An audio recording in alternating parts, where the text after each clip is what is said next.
just feel like, it's more likely people will exploit this. Once they get the gift, they just leave it right away. And also it feels too preachy as a designer. Like, we want people to feel naturally. We want it to feel like someone's saying, hey, you have to do this because this is way better. And then, it's not a genuine response. So, yeah, I like the way you put it. It's like, yeah, I'm really trying to make people feel calmer, but I don't want to tell them to do calmer so you can get points. Yeah. This is actually something that's come up in just discussions I've had with a friend recently about relationships. You don't want to tell a person how to be nice to you. You don't want to tell your boyfriend or your girlfriend, hey, it'd be really cool if when I came home from work, you'd already eaten dinner. You just want them to do it, And in a way, it's like we don't want to cheat by telling them exactly what to do. But it is very tempting, and we definitely discussed it. And back, there was a question. Yep. Oh, wait, okay, no, up here at the top. I'm just curious, how long did you spend working with the Dragon prototype, developing and testing that before you moved away from it and went to 3D? 4 months? Yeah, about 4 months. Thanks. Down in the middle here. Yeah, how important, do you guys find that it was really important to let players change their appearance or individualize their characters so that they could more easily be recognizable to one another as a dummy? Yeah, there's been a lot of discussion about that one too. I'll let Jenova talk a little bit about that. Yeah, so for that particular choice, we decided to not allow the player to customize themselves because we want to focus on the most simple relationship between two humans, and I don't want it to be about the relationship between Tom and Bob or a teenage guy and 30-year-old woman. Like, I want it to be about two humans.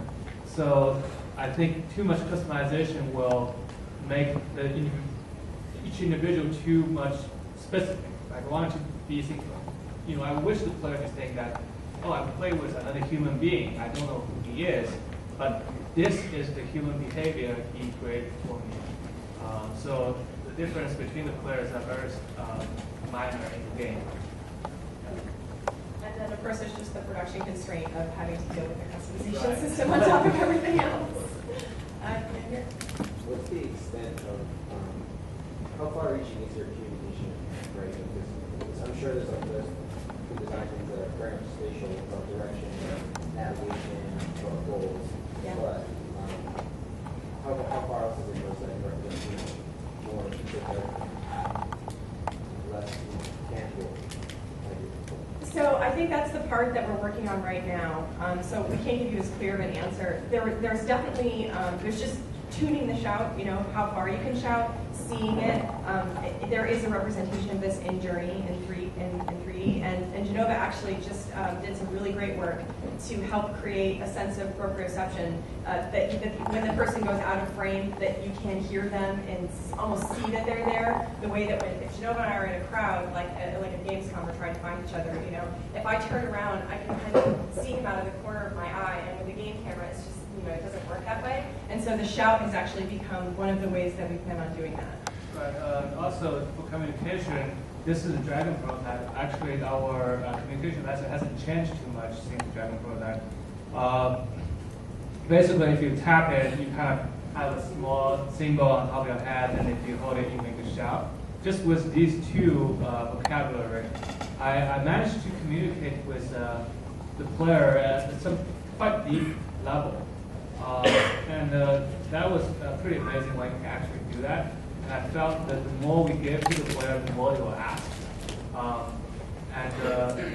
So we're trying to keep it minimal so that the player don't feel like they should just play this with voice chat instead. Blue shirt. Me? Thanks. So initially you talked a lot about also emotions and being able to express yourself. But it seems like a lot of your work on right now is more about the mechanics, the movement and stuff like that. Have you toyed around with how players can express themselves, their emotions, their state of mind, that kind of stuff? Yes, and I think because the space of communication is so constrained, we're trying to do that completely in the world. So we're in the production now, and we're building out the world space, and I think a lot of the environments that you're in and the situations that you're in, we're hoping that there's an emergent quality to the way that players act that says how they feel.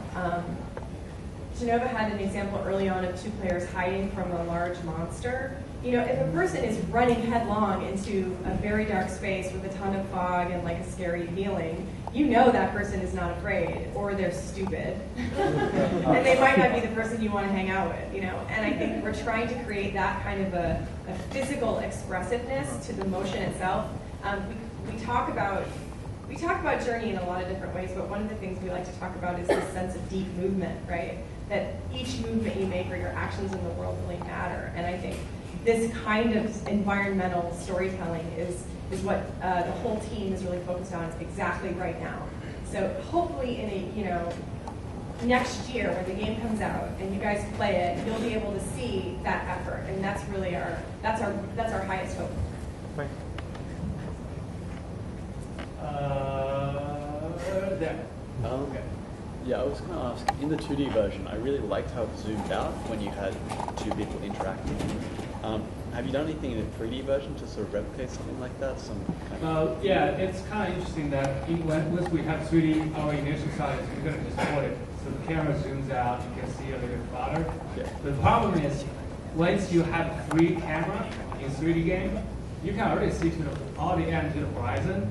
Yeah. You know, zooming out the camera doesn't really allow you to see farther. Instead, it lets you see your player less clearly. So that's something that we find not really translated to the 3D version. So yeah, we're still trying to figure out what to do with the camera at this moment. Okay. Yeah. Can I do anything to affect the world? Can I change the world state? And if so, how do you synchronize that across all the different kind of potential visitors that might be running in my world? Right now, if 2 players are connected and 1 player, let's say, open the door should be open for the other player. But we had quite a few problems to deal with. Like, let's say you suddenly disconnect with someone. They have a power shortage, right? And then the door is opened, but then you connect with a different person. Then is the door open for you, or closed for the other person? There's a lot of complicated situation we create for ourselves. Maybe that's a bad idea, just having people connect and disconnect all the time. But so far we managed to deal with all exceptions. We have a way to deal with that. Yeah, I mean, essentially, you have a state, and your state is up with you, and if your state doesn't match the other people in your environment, you don't match up with them for a while. But we have kind of a way of gating the experience so that once you cross a certain threshold, you're fresh again, and you can meet new people. And so we're trying to keep those windows of aloneness from, say, having flipped a switch somewhere to be very short, so that you can always have the opportunity to catch up with somebody. And it's often the case when we play test right now that players are separated during periods of quick movement or deep exploration where there's a lot of options in the space.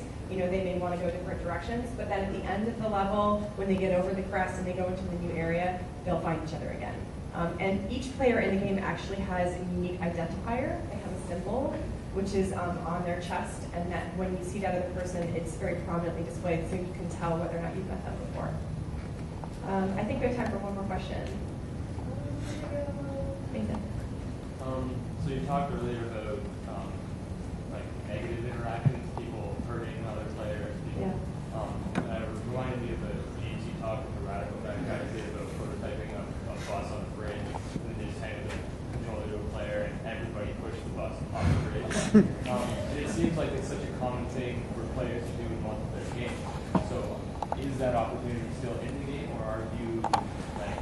I guess I'm wondering if you're trying to use something arbitrary to stop people from falling into that trap. So, I mean, what I learned most from Dragon Prototype is particularly about that. In my opinion, I just think as game designer, we are creating virtual worlds. And when people migrate from real reality to virtual worlds, their value model is not applied. And you have to create a new value system for them. And this is like a great responsibility for designers, right? If you want to see certain things happen on human playing in the virtual space, you have to figure out a way to design that. The bus is certainly more fun to be underneath the bridge there. So for Journey, I can give you more example. And Robbie mentioned about stealing earlier, we had this resource system we designed. Basically, you carry this cloth, and they allow you to do a little kind of float, so you can jump up on a high place if you have a lot of them.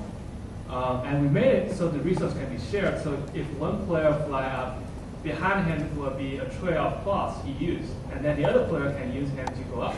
Well, this will be great because one player's resource can be used by 2 people, and they will want to do this a lot. But most people just think, oh, this guy is stealing my cloths right behind me. Even though they never could have used those cloths anyway. And there was plenty in the world. It wasn't like they were that limited. Right. So, and we were like, why is this thing happening? Why would they think this way? And recently, we just had some Chen, which have a great improvement on that kind of behavior. Basically, the problem we had before is that the player has a wallet that is endlessly deep. So they can have as much money, as much cloth as possible. So everybody is thinking about collecting more and more. But now we say, okay, you can only put $20 in your wallet. So as soon as you have $20, you don't care about whether the other player steals you or not. And this is some very simple thing, but this doesn't come to be intuitive when we were designing it at the beginning. We just kind of slowly try to fix all this behavior we don't want to see. And in a way, I feel sometimes this is very preachy because we are engineering people's behavior. But at the same time, we're like, we can't be very preachy. So, yeah, it's a very interesting design problem. And I think that's all the time we have for today. We really appreciate you guys coming out to listen to us talk, and we look forward to delivering the journey next year.